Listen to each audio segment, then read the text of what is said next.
Hey everyone, Ekman here with another video, and we're at the release of Set 2 for the Gundam card game, which I'm really excited about. And I will be doing a live stream opening some boxes later today too, so make sure to check that out when we go live. But as part of the release of the set, I did want to do a tier 1 tier list based on my initial impressions and thoughts of the set in general.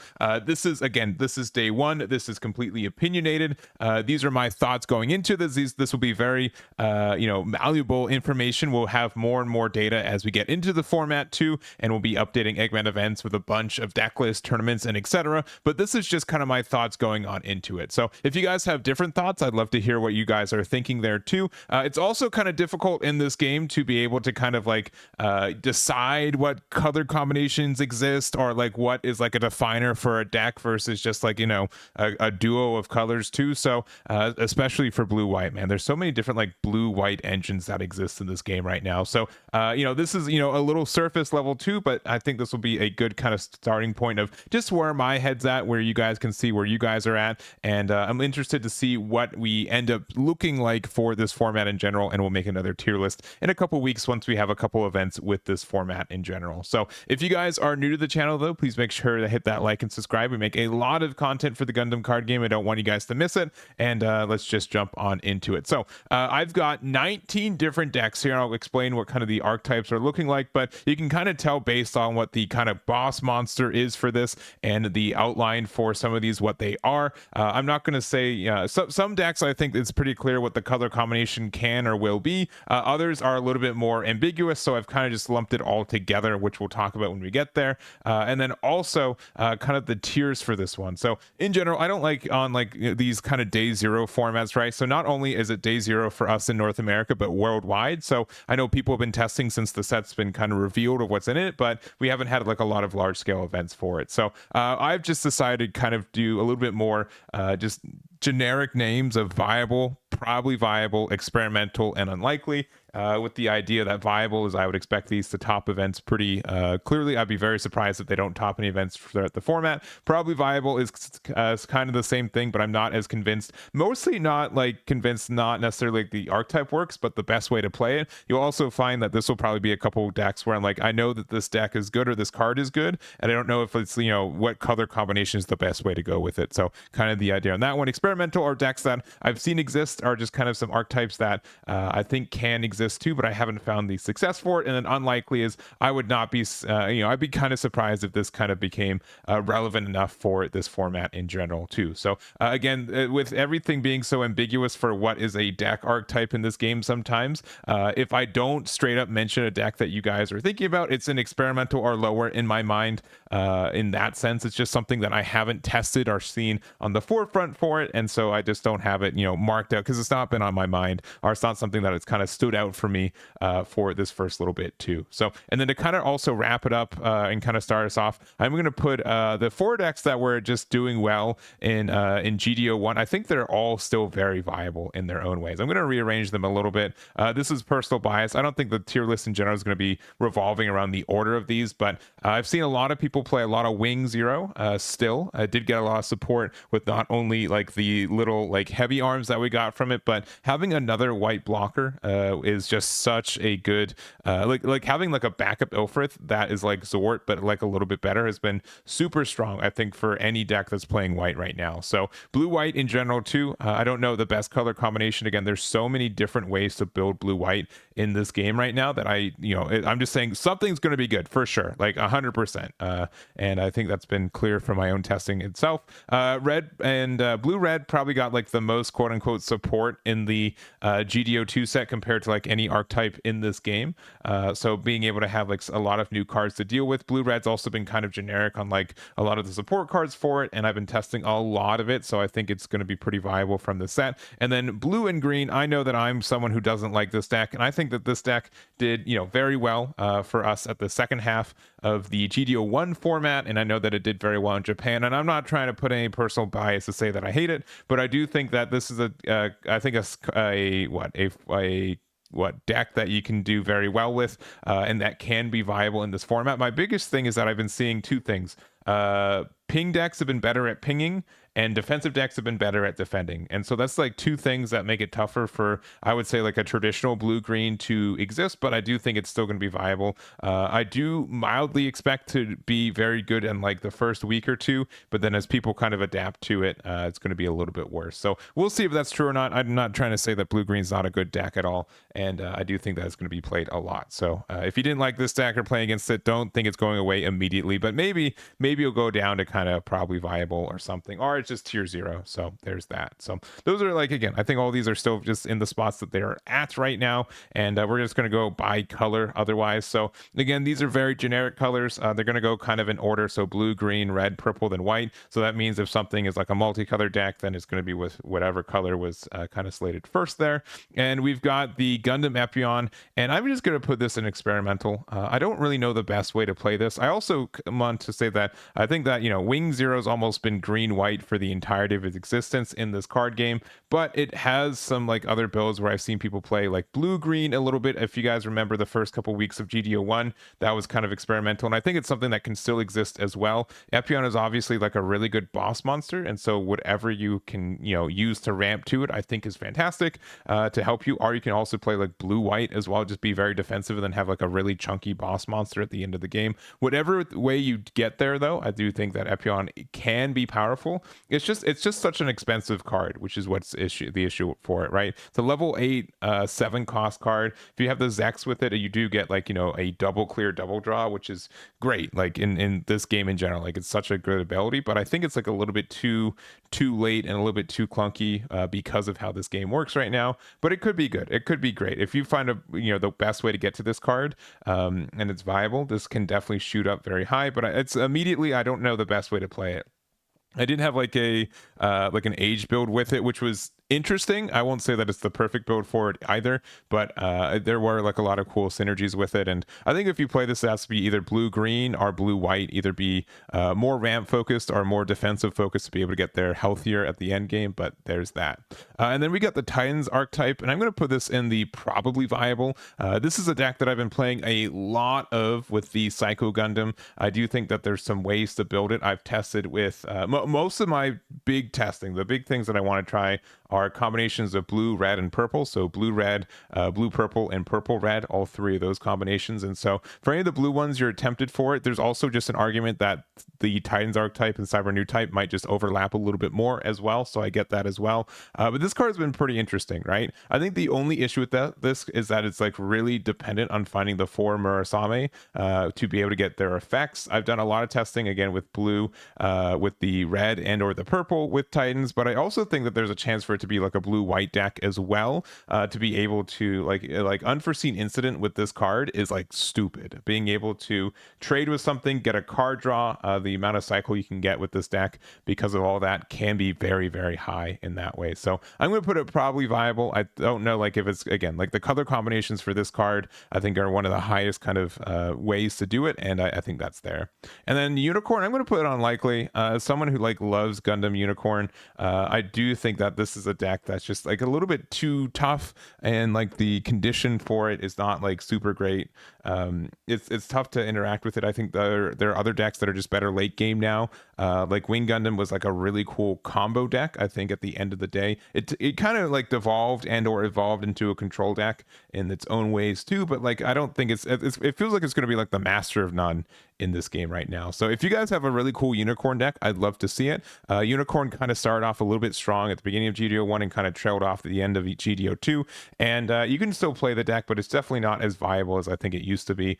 And I don't know if there's going to be any builds that kind of pop out. So there it is. All right, next up we've got green, and honestly, I'm going to be honest, nothing from really green really excites me for a lot of this. We've got the age system, which I think like I'm going to just put spoilers. Most of these are just going to be experimental, but Like the age system, like this could be good. Like the ramping potential for this deck is high. The biggest issue for me is that I don't really feel like we have like an actual boss monster for it, right? So there's could be a situation where like green is like the bottom end for your deck, and then you're able to use the top end, get there quicker and then use your effects for it. So I have like again a build with Epion where you're able to like ramp a little bit faster and then use that to play your Epion a little bit quicker. So I don't think that's bad for its own sense. I just haven't found like a build that makes sense with this that honestly, like I think Wing Zero still just kind of outperforms a lot of these decks that exist. So I don't know like the best way to play Age right now. There could be a way for it, but I think like without like an actual like boss monsters who exist to the idea is like, oh, you get these cards and then they have extra effects when you're level 7 or higher. But I don't feel that they're worth getting the plays that we're seeing right now. So I could be wrong with this one, but I haven't found like myself finding like a great way to play this deck. Next up, we've got like, I'm going to say like the Oops All Chars deck, right? This is the one where you can play 8 Char. 4 of them are the Quattro, the white one from the AU archetype that we got in this set as well. And I think it's neat. I don't know if it's viable enough. I know a lot of people kind of in theory crafting for it. I think that probably blue-green aggro is still a little bit better, even though it's going to be probably less consistent with only having 4 copies of Char. But I do know a lot of people are testing this and are wanting it to work. I just don't think that I've seen like a build that makes sense. But again, when you saw the card, you're like, oh, we got to build this deck, right? What's the possibilities for it? And I do think there are some possibilities for the deck to be good. I just haven't found a build that makes sense or is worth better running than either like this or like an aggressive like red-blue build either. So, but I'll put this here and mention it. G-Quux, I don't know if people are going to be mad at me for saying this. I have a hard time justifying this deck still. I did some testing with it. It can go very crazy, but it's just so particular on seeing the right things at the right time. We do have some consistency cards by being able to search the top of our deck with our Schoolgirl and Smuggler command, but I don't feel like that is necessarily enough for it. So I'm going to put it at the top of experimental. I'm sure a lot of people would probably put it in the probably viable, and if you do so, I think that's totally fine for you. I just don't feel like what you get to do with this deck is really enough to justify playing over a couple other decks that exist right now. So I do think like it's a really good mid-range deck, and I do think that like if you're playing against aggro, I think you do lose a lot of the time. They just kind of out aggro you, but like you do get some kind of chunky bodies that hit for big numbers. And then if your G-Quux is able to play a really good card off the top tier of your deck, I think that's great too. You just don't have like a lot of consistency to make sure that happens every time. So the other thing about G-Quux is that I feel like the bottom end is really, really weak. Like our first couple turns, there's really nothing to do. Like we have to play like just like generic like Xeon cards like GD02 and others, but we don't really have any cards that kind of break like this, that add to this deck, and it really like hurts our consistency when we kind of want to play a deck that's like 50 clan cards. There's just not like 50 clan cards that exist right now that I think are worth playing, because you just like lose out on your early game if you want to play all clan cards too. So we'll see if there's a build that takes off with it, but I haven't been impressed with it quite yet. But I'm super happy to be wrong about it. I just don't see it really taking off. And then I'm just going to say like generic red, green, red, Xeon. I would say that green and red from the traditional set 1 was probably the worst color combination that existed, and I kind of still believe it right now. I don't feel like there's a lot going on. There is like the new like Xeon cards, and we can be totally off base, and that's fine. I'd love to be wrong about this. I really, really want to be able to play my Shinanjus and do some cool things with them. I haven't seen that be the case quite yet. So we'll see if that ends up being a case there, but we do have that there. All right, next up we've got red, and we do have the Cubely. I'm going to say Cubely is going to be kind of viable in one way or the other. And again, this is going to be kind of tricky in the sense that, I think that there's a lot of overlap with the Cyber New type. I've also played, like the combinations again that I've played are either red-blue or red-purple. I think both those have their own pluses and minuses. I also think that there could be a good chance for you to play even like purple or sorry, a red-white if you want to, but we do have a different like premier color combination for that with the Justice. But I think this card's really great. It is a little bit expensive, but like the ability that you get on the board when you get there is fine. Being able to have suppression and deal 3 damage as long as you have the Hama, which you're going to find, I think, a lot more consistently because you're going to have 7 turns to try to draw it. And this card is quite the menace when it hits the board as well. So we'll put this here. We'll see if it gets any value or if I'm kind of over committing to it, but I do think that it's good in its own way. So there you go. Next up, you got the new UNE, which I just don't think this is good. It's so weird. Like it's like the same thing as Zaft in my mind. Like we have this whole archetype based off of red cards and like, having these combinations, but they're just really, really clunky. And red just hasn't found any ways to have any consistency pieces, right? So like you have to play like red blue or red white, and then you have to ask yourself, like, is this better than just playing like the Cyber New type stuff and like Kshatriya, right? I think Kshatriya is like one of the best units in the game right now. A lot of decks like really get to take effect from using that card. I think especially like you'd still play it in the cube lead list, right?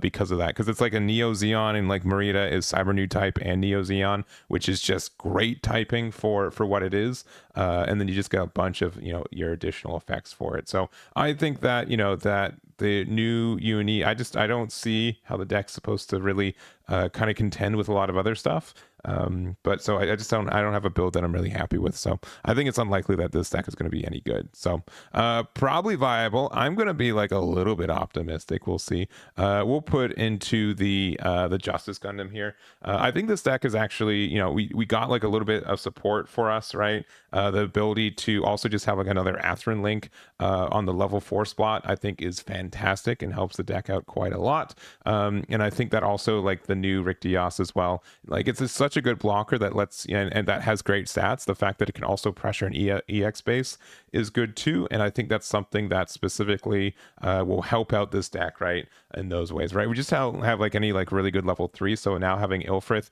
and Rick Dias is just like generically good statted cards. Then we can, use that to kind of carry us throughout the mid game to get to our Justice Gundams at the end. So hopefully this deck is good. I really am a big fan of Justice Gundam there. I'm going to put in the probably viable, and we'll see if that's true or not. Next up, we've got purple, which is the newest color on the block. And I was worried about this, and I think a lot of other people were too, where, it's really, really tough to build a new color into the game without it being straight up broken for it. So we kind of have like 2 archetypes. They're also like these 2 archetypes kind of have like 2 sub archetypes, right? We have the Vegans and then the Vagons, and then we have the for the Tekkadan and the Tewas for the purple side, right? But I'm going to just say it's Barbatos and Gundam X. I don't want to be like reductive, but that's kind of like the 2 like purple builds to play with it. So I think the Barbatos and like the Mikazuki stuff is just too good to be bad in some way. Just like a lot of ways to support other colors too.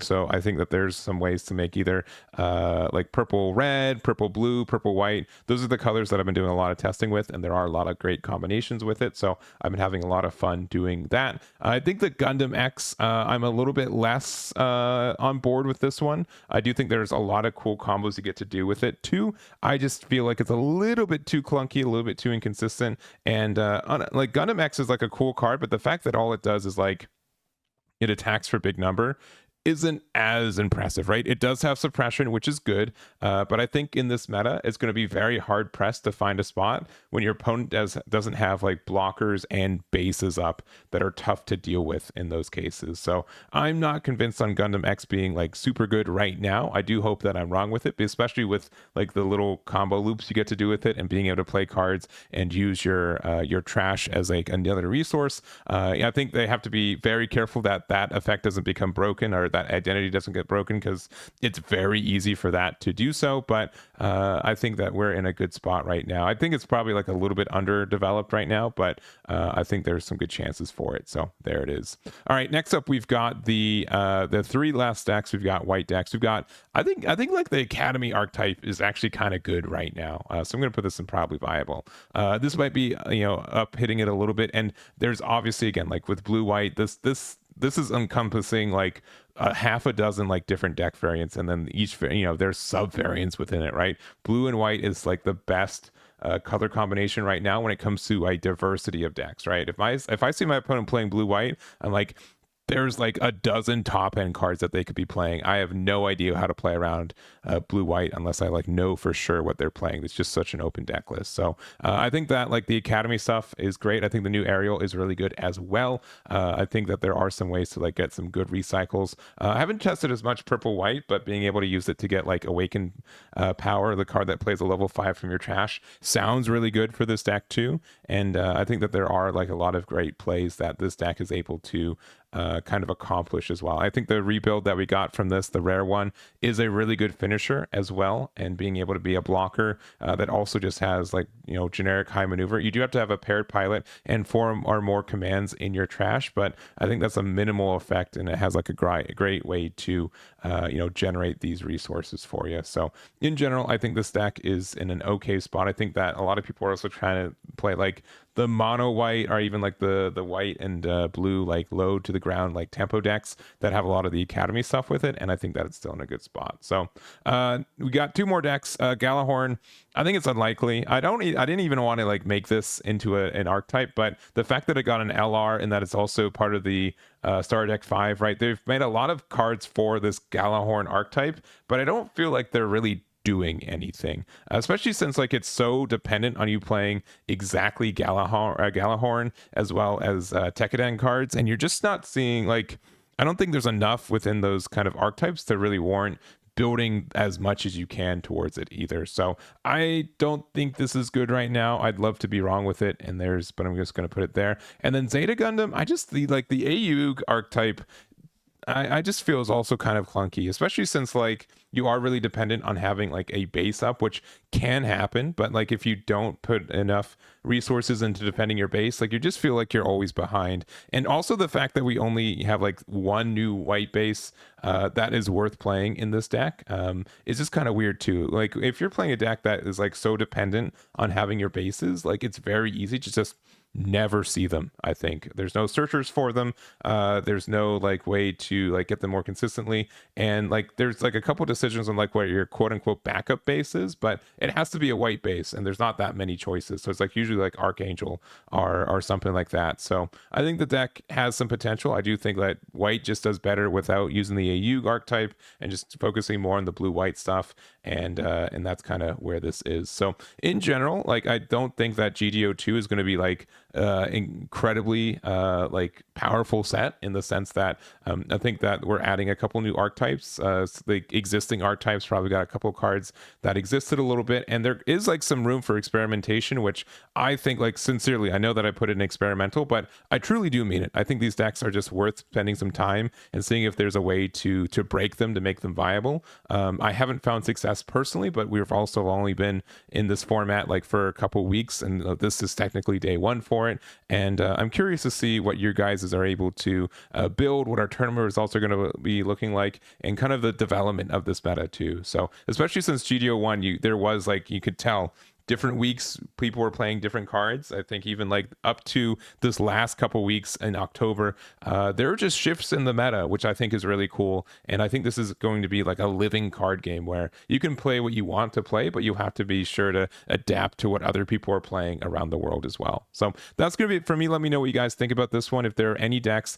that you think that I missed that you guys think are viable, let me know. I'd love to talk with you guys. I want to say, please keep it civil. People usually are pretty good, but don't. And anyone who thinks they know the meta, you know, right now, they're lying to you. There's no one that knows what the meta looks like. I don't care how much testing they've done so far. You got to make sure that you know, there's always room for something, especially with a game like this, when there's dynamic deck building and everything. It's a little bit too early for definitives of what's good or bad, or what you can and can't do. And I don't want to encourage that kind of mentality. I think there's a lot of room for experimentation. And if you guys have a deck that you believe in, I wholly support you guys finding the best way to do that as well. So that's going to be it for me. Thank you guys so much for watching, and we'll catch you all next time.